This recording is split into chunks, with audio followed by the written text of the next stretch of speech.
Bentrovati a questo appuntamento in diretta con A Voi la Linea, che iniziamo parlando di Pordenone che strizza l'occhio al mare in chiave turistica. Dopo le collaborazioni avviate con Lignano c'è ora un progetto legato al turismo con Aprilia Marittima, con l'obiettivo di portare nel Friuli occidentale ovviamente chi soggiorna nelle località di mare per proporre le proprie bellezze. Alberto Marchiori, presidente di Ascom Pordenone, un'iniziativa importante che unisce Aprilia Marittima e Pordenone dal punto di vista e del turismo e del commercio. Sì, un'iniziativa importante che deve far conoscere questa realtà che è il pordenonese, la città di Pordenone come capoluogo, che ha delle cose estremamente importanti sotto il profilo culturale, enogastronomico. Il tema dell'accoglienza per noi è un fatto estremamente importante e quindi cogliere l'opportunità di legarci ad altre parti del territorio della nostra regione penso che sia un buon inizio per fare sistema, per fare squadra e che possa servire anche ad esempio per altre realtà, perché dobbiamo abbattere la teoria dei campanili e invece fare tesoro di quello che ha saputo fare la nostra nazionale, sapere fare squadra e non essere individualisti, essere uno contro l'altro. Quando si segna per tutto il territorio. E questo, vorrei fosse chiaro, deve essere anche un incipit per chi fa politica. Per noi a noi non interessano le colorazioni partitiche, a noi interessano gli amministratori e interessa portare risorse e progettualità sul territorio. Una collaborazione con il comune di Pordenone per riuscire a portare i turisti qui in città. Ecco, com'è nata e quali sono le vostre aspettative anche? Allora, Aprilia Marittima è il primo centro nautico in Europa, ha 2500 posti barchi in acqua e 2000 a terra. E la nostra clientela, i nostri soci, per l'80% sono tutti europei.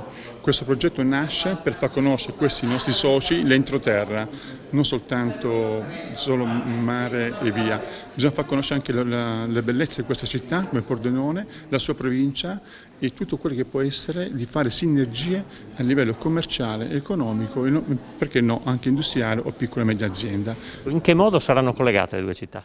Le due città saranno collegate con un mezzo pubblico, un autobus che metterà a disposizione il comune che andrà giù, prenderà questi nostri soci, li porterà in città e questi avranno 5-6 ore da poter girare la città, ammirare questa città, ma soprattutto far conoscere le potenzialità di questa città.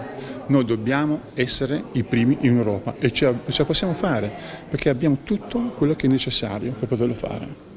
Come assessore al turismo non posso che essere a favore di queste nuove progettualità che aprono nuove e interessanti scenari, cogliendo appunto la puntuale collaborazione con il consorzio Pordenone Turismo e aprendo anche una partnership con il club nautico di Aprilia Marittima nella promozione appunto del capoluogo pordenonese e quindi andando a intercettare un target nuovo e molto qualificato. Sappiamo bene che oggi più che mai l'offerta turistica deve essere diversificata e rafforzata per superare il concetto del turismo mordi e fuggi e soprattutto per portare sì turisti in città ma per trattenerli anche sul territorio. Si cerca di far sinergia, siamo andati verso il mare questa volta.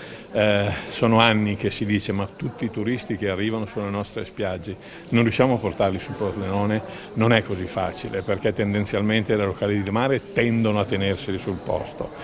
Il turista che viene tendenzialmente viene per andare al mare, però quest'anno avendo un collegamento con lo Yacht Club di Aprilia Marittima ci abbiamo provato in modo convinto, in modo pesante, abbiamo trovato la disponibilità del comune a fare questo, quindi Ascom, Consorzio Pordenone Turismo, oltretutto nell'ambito dei giovedì sotto le stelle, perché vediamo di portare i turisti al giovedì sera, quando i negozi sono aperti.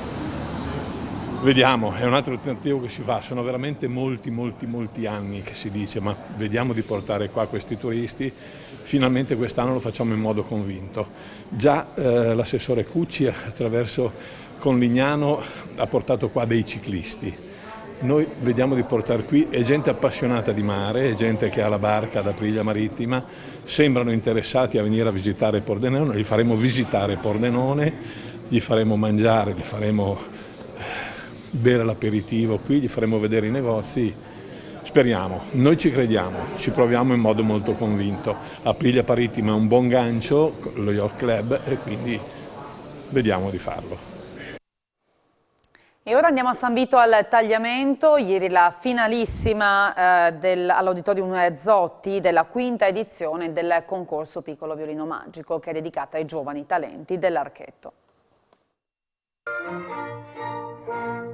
E Tomita Yume, tredicenne del Giappone, la vincitrice della quinta edizione del Piccolo Violino Magico, la competizione di spessore internazionale per enfant prodige dell'Archetto. L'Auditorium Zotti di San Vito al Tagliamento, sold out nei limiti del possibile, ha accolto ieri pomeriggio la finale dei 4 giovanissimi interpreti provenienti da Austria, Giappone, Stati Uniti e Bulgaria, che si sono prodigati in un primo tempo di concerto mozardiano e in un altro tempo dedicato al repertorio concertistico romantico, accompagnati dall'FVG Orchestra, diretta da Giancarlo Guarino.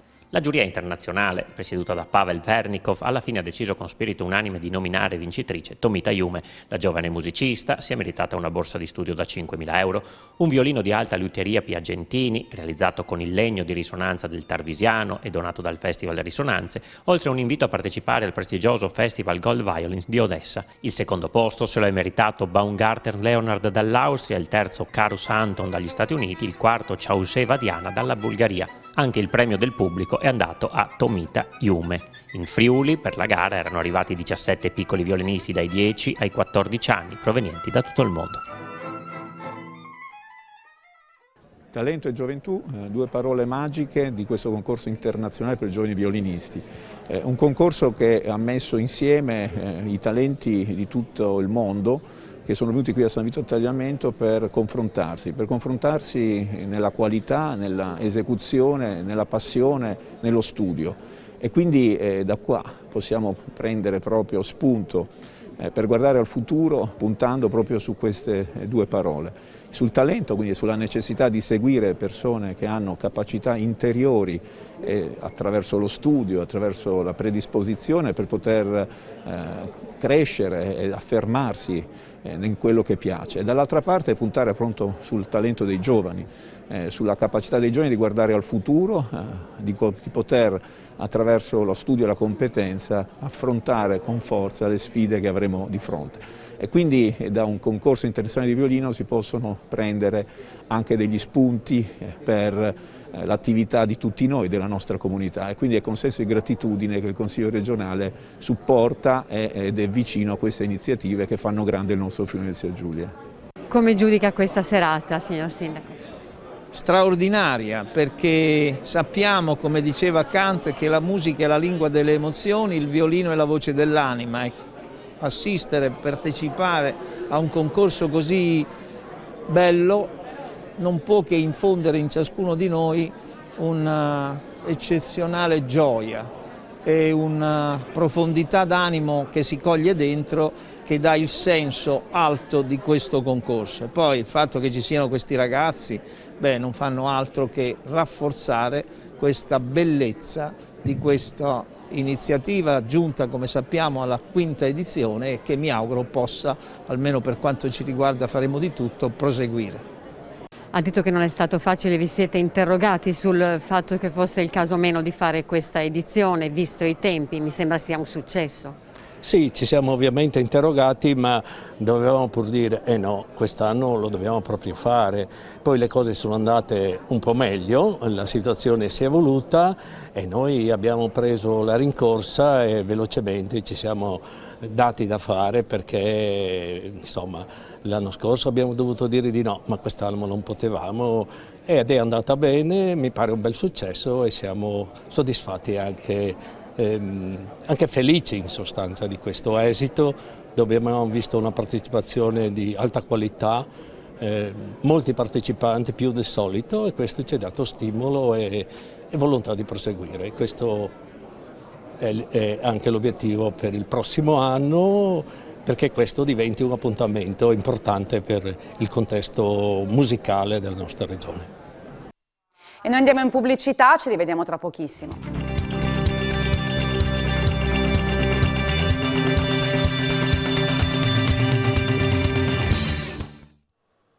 Ripartiamo da Udine, che oggi celebra la festa dei santi patroni Ermacora e Fortunato. Questa mattina in cattedrale si è tenuta la celebrazione solenne, rito officiato dall'arcivescovo Monsignor Andrea Bruno Mazzoccato, che tra gli altri temi ha sottolineato l'importanza della famiglia naturale. Ma sentiamo le sue parole raccolte al termine della messa per noi da Isabella Gregorato.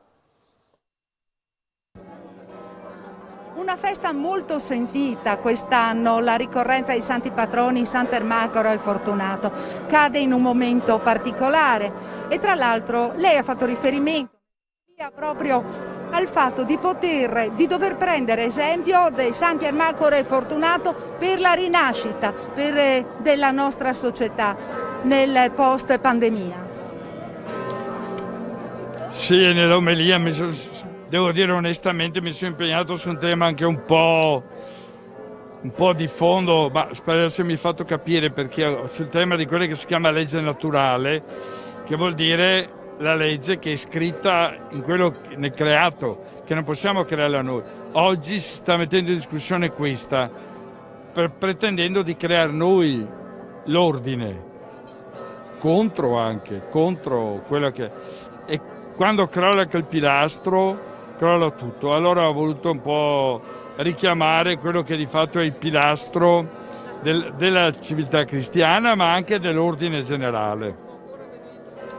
Speriamo che il messaggio, che l'appello venga recepito, questo che lei si... Devo dire onestamente anche dai politici, perché quello che si sta dibattendo attualmente, anche in Parlamento, per esempio il famoso, come si chiamano, ecco sì.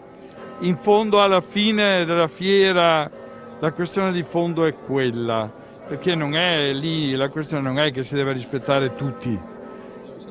Nessuno ha mai messo in discussione questo, che non si va a fare violenza a nessuno.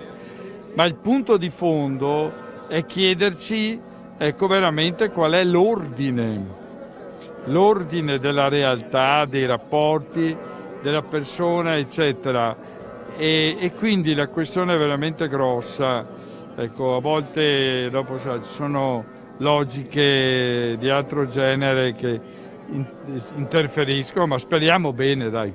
Senta, un messaggio nei giorni, appunto, nella giornata in cui ricorrono Sant'Ermacora e Fortunato, un messaggio ai friulani, un messaggio al capoluogo del Friuli, di speranza, di rinascita.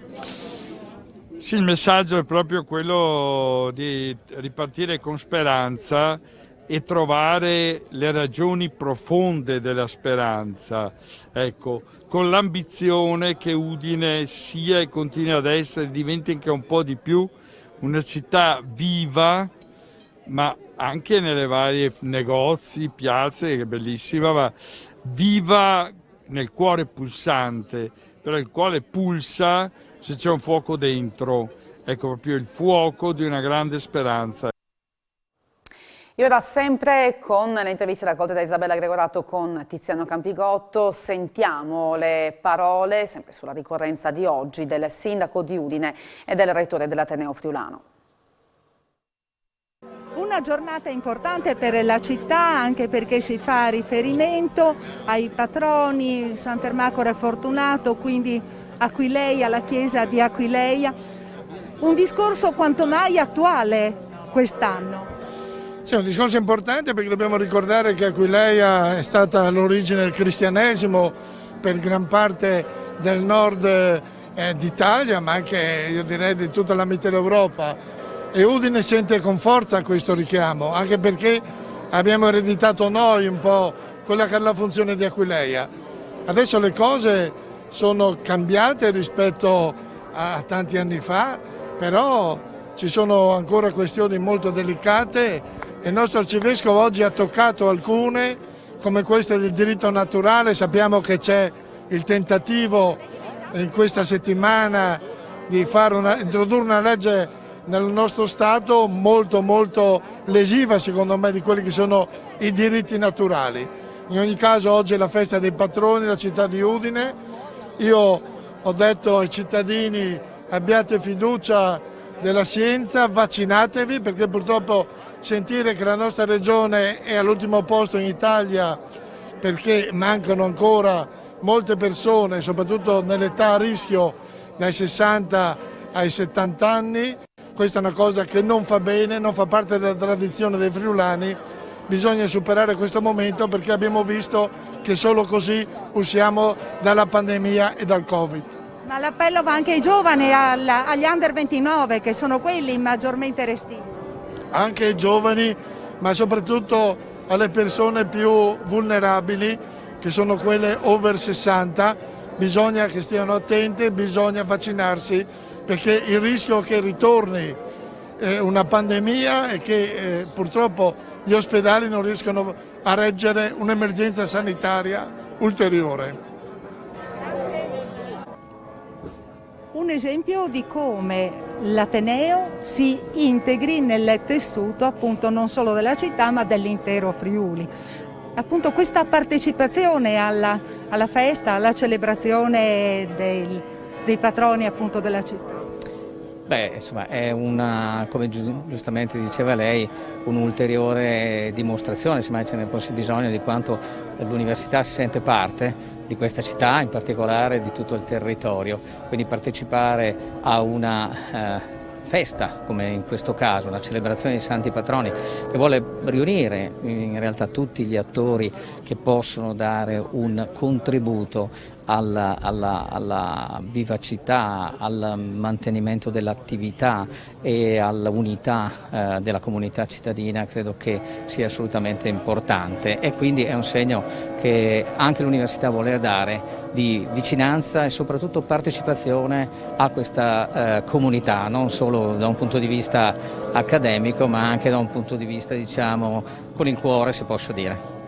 Senta, recentemente c'è stato un incontro con rappresentanti di regione, di amministrazione comunale, quindi l'università intende ancora allargarsi in città, valorizzare strutture che già ci sono, portando ulteriore conoscenza.